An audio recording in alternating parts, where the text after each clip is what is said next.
First, at 10 tonight, the world is sorting through a new batch of the JFK files. And there are a few interesting developments. We now know that Jack Ruby told an FBI informant to, quote, watch the fireworks the day that President Kennedy died. But does this change history? One expert told our Sebastian Robertson, not really. Because I don't think the whole story has ever been told. For half a century, tourists and locals have come to Dealey Plaza to see for themselves where history played out. It was a moment in time that anyone who was there will never forget it.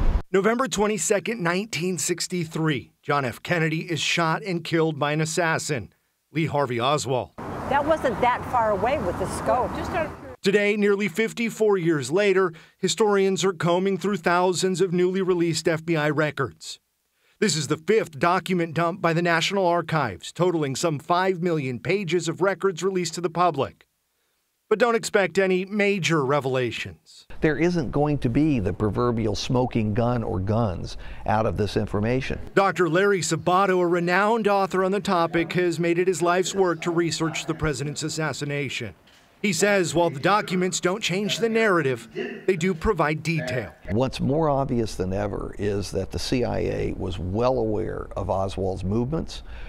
They were tracking him in Mexico City, at least to the extent that he was in the Soviet and Cuban embassies.